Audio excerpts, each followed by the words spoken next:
Now that we're able to see the novel coronavirus affecting everyone in the United States in some sort of way, and frankly, everyone around the world, we must ask the question, has it changed our world as we know it? I say yes. Here are the numbers. There are 153,511 cases around the world, 72,587 recoveries, and around the same for cases outside of mainland China. There's around 72,600, and there are 5,789 deaths. Notable outbreaks include mainland China with 80,976 cases and 3,193 deaths. They don't really have any outbreaks anymore. I mean, I think they reported like 7 cases yesterday. Italy, 21,157 cases. They reported 3,000 cases today, 1,441 deaths. Iran, 12,729 cases, 611 deaths. That's not surprising. South Korea, 8,086 cases and 72 deaths. Their numbers have actually been decreasing lately, like their numbers of new cases specifically. Because there were days where there were 400 new cases that they were reporting. And I mean, we were panicking then because they were the first out of China outbreak. Spain also, they're really new to this because they got all the Italy people. 6,023 cases and 191 deaths. Germany, 4,174 cases and only 8 deaths. So that's only 0.2%, around 0.2%. That's a death rate there. France, 3,672 cases and 79 deaths. And then the United States, which is the country we're going to be talking about and discussing in this video, 2,508 cases and 51 deaths, which is still only around a 2% death rate. Even though pretty much every single one of those deaths involved someone 60 or older in a nursing home at the Life Care Center in Kirkland, Washington. But yeah. So, I mean, if you've even watched the news or if you live anywhere in the United States, you've heard way too much about this.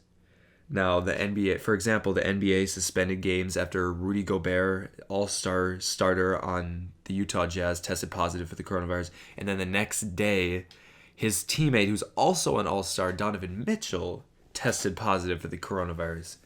So this caused at least 3 teams to quarantine. No, at least 2 other teams to quarantine themselves, or to isolate themselves. And they'll have to be tested too.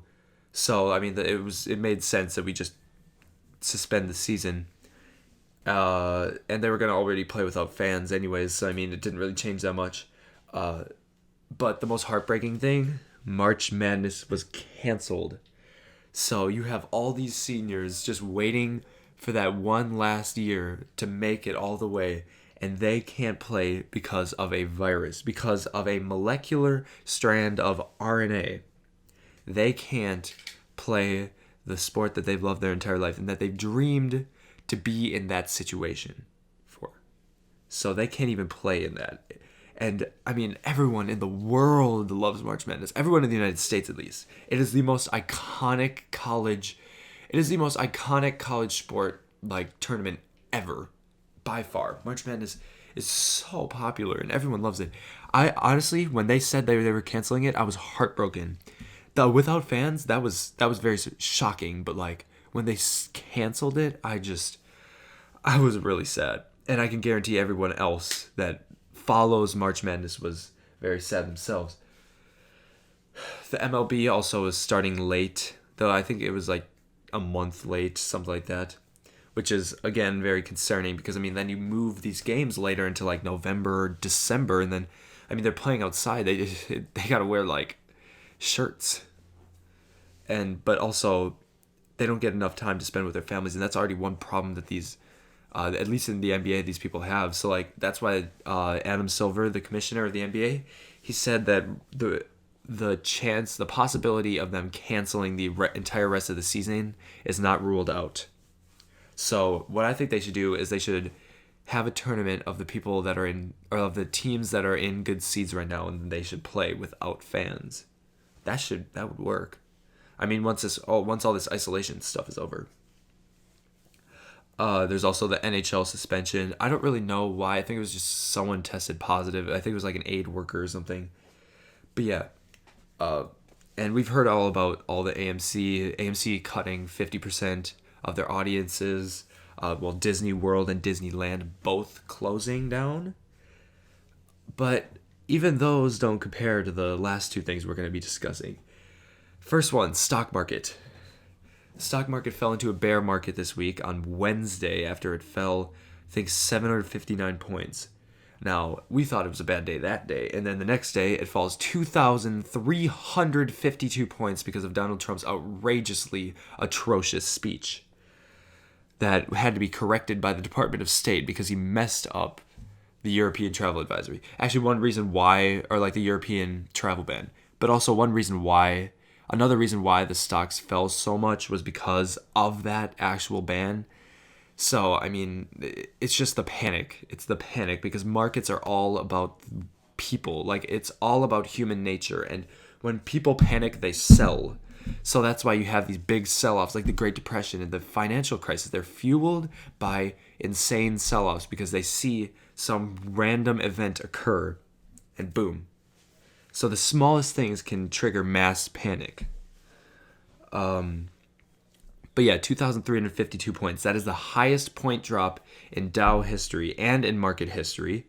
It is the fourth highest percentage drop in Dow and market history.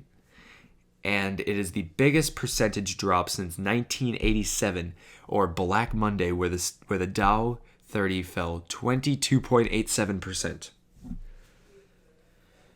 It was a really bad week. I mean, I'm really happy that we recovered it. 1,952. We were up 1,952 points, or like 9.2% yesterday. But overall, I think the Dow has fell around 6,200 points in the last 3 weeks, which is around 25%. So, I mean, we're in a bear market. The bull market is officially over. The longest bull market in history is over. Because we had an 11 years straight bull market. We never even got close to going to bear market. We had this great period of like economic growth. Like specifically, like if you look at the Dow 30, there's this one period from like Obama's like last 2 years through Trump's first year, like through the entirety of Trump's first year. It is the best. The economic growth is amazing in that time. The Dow goes from like, I think it was like 14,000 to like 26,000 in that time. But yeah, that is over now. We can't say anything about it because, I mean, the Dow can't even hit 26,000 because it's at 23,000. But anyways, this is the most like dramatic part, specifically for me, because I've already been affected and I will be directly affected by this. The vast school closures. My state has already closed schools. We are not going to school on Monday, and we will not be going to school for at least another 3 weeks. But that also includes spring break, which is a week. But like still, there are at least 11 states that have closed all public schools or all private and public schools statewide and have gone to virtual schooling, just like China, Japan, South Korea, Italy, France, Germany, the United Kingdom, Ireland, Ukraine, and Spain did. So, yeah, we're not the only ones. I mean, I think there are around 400 million people worldwide that are not at school. Like 400 million children worldwide that are missing school because of this. But yeah, so my state, Wisconsin, they closed all schools down starting March 16th. Starting on Monday or something like that. All public and private schools will be closed. So we'll do virtual learning for like the next at least 2 weeks of actual schooling. And there's a very decent possibility that we'll be there for many, many more weeks to come. Like, for example, the CDC recommended that schools close for 8 weeks because that will make a noticeable difference. They said 2 weeks won't make a noticeable difference because this is going to last longer than 2 weeks. So, I mean, I'm not going to lie, I'm kind of disappointed. I love going to school. And, I mean, we're going to be bored out of our minds because virtual days for us are not that great.